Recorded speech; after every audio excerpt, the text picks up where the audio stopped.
message de la profession agricole sur la crise de la filière coton.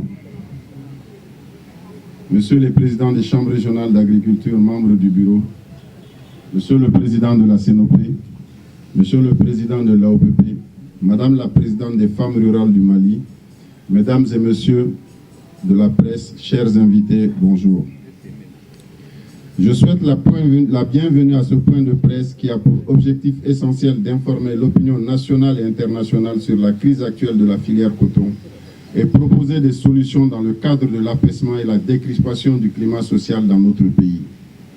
Mes premiers mots, c'est de renouveler toute ma profonde gratitude au président de la transition, au Premier ministre, chef de gouvernement, au président du CNT et le soutien de la profession agricole à la réussite de la transition au Mali.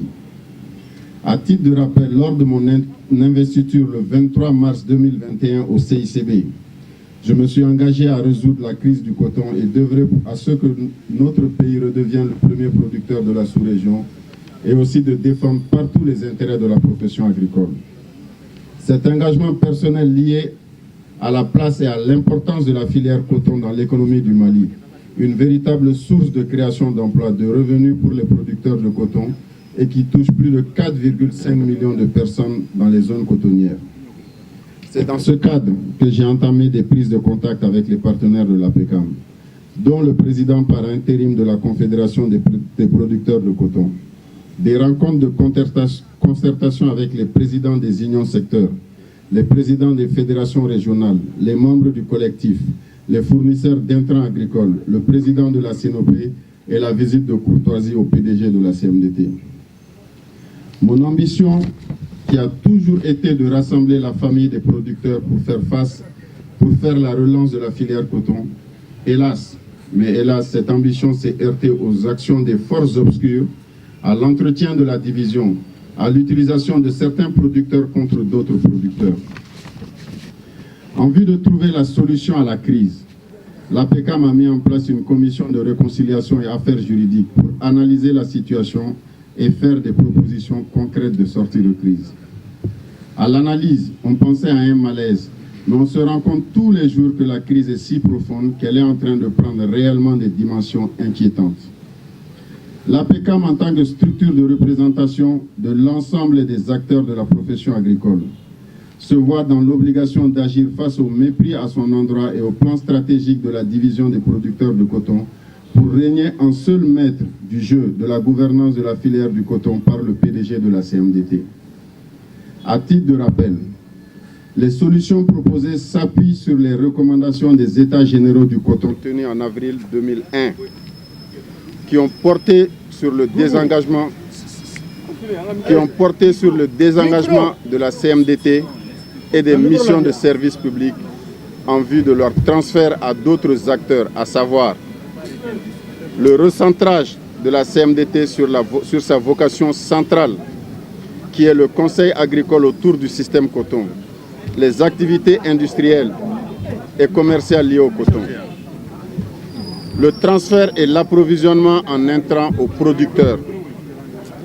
Ces acquis ont été obtenus après de longues luttes syndicales des producteurs de coton, appuyées en son temps par l'APECAM.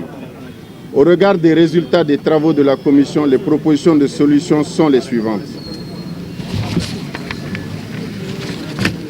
Procéder à l'annulation de la désignation d'un administrateur judiciaire afin que les producteurs de coton eux-mêmes gèrent leurs propres affaires au sein de leur organisation.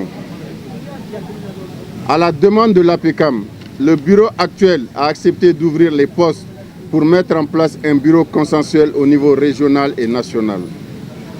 Organiser les appels d'offres pour l'approvisionnement en entrant pour la campagne 2022-2023 dans le cadre du GIE, dont les producteurs de coton assurent la présidence conformément à l'esprit de recommandation des États généraux du coton, tenu en avril 2001 et contrairement à ceux qui se préparent dans les coulisses pour le faire sans l'ensemble des producteurs de coton, chose que nous ne saurons accepter et que nous allons contester selon les textes en vigueur au niveau national et international.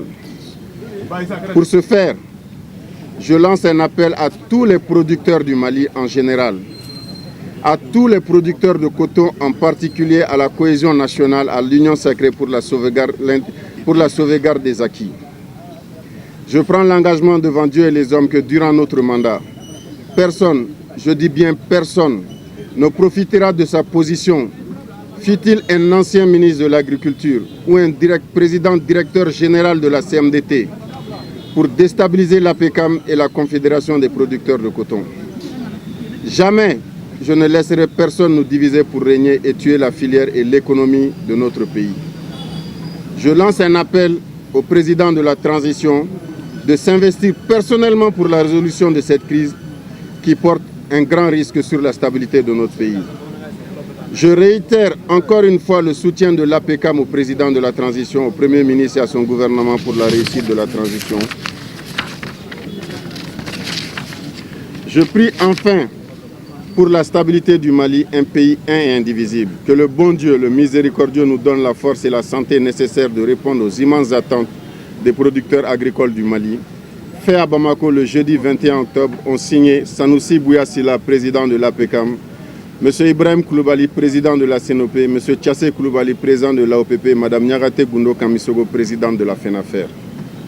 Je vous remercie.